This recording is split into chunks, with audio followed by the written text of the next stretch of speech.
Finding out you have diabetes can be scary, but don't panic. People with diabetes can live long, healthy lives. Sure, let's go over some basics. This is diabetes. Made simple. When we eat, food travels to the stomach. Food is made up of three basic nutrients: carbohydrates, proteins, and fats.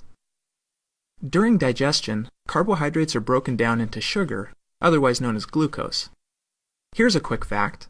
Carbohydrates include foods such as bread, rice, pasta, potatoes, fruit, milk, and yogurt.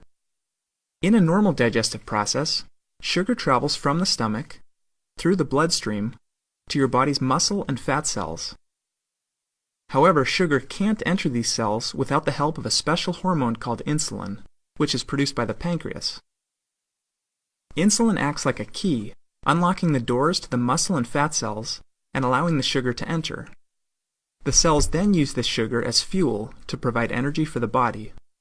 When this process is functioning properly, sugar entering the bloodstream from the stomach is able to exit the bloodstream at the muscle and fat cells.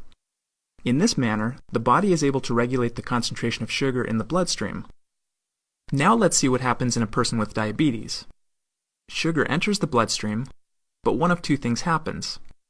Either the pancreas does not produce a sufficient quantity of insulin to match the sugar entering the bloodstream, or the body cells do not respond to the insulin that the body is producing. In both cases, the result is the same. Cell doors remain closed, causing sugar to get backed up in the bloodstream. As a result, blood sugar levels rise. This creates several problems. Because sugars are not able to enter your body's cells, your body is not getting the fuel it needs. As a result, you may feel tired or fatigued.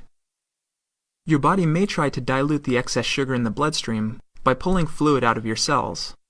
This can leave you feeling dehydrated and thirsty.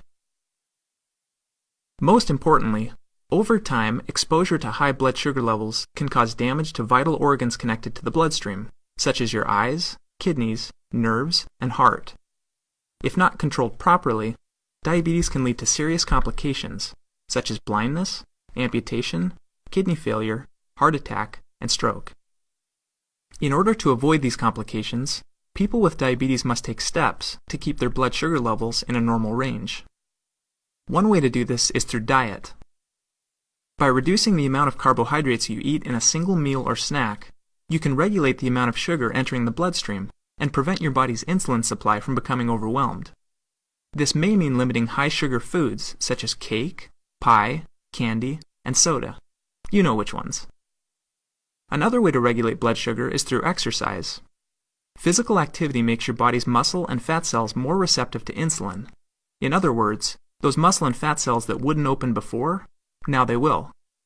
Finally, your doctor may prescribe oral medications to increase your supply of insulin, regulate the amount of sugar entering the bloodstream, or make your body's cells more receptive to the insulin your body is producing. In some cases, insulin shots may also be necessary. Okay, let's review. We've talked about what diabetes is, a condition where either the body does not produce enough insulin, or the body cells are not receptive to the insulin being produced. We've seen what complications can arise from it, such as fatigue, dehydration, and damage to vital organs. Finally, we've discussed ways to manage it through diet, exercise, and medication. For more information about your specific health diagnosis and treatment plan, please talk to your doctor.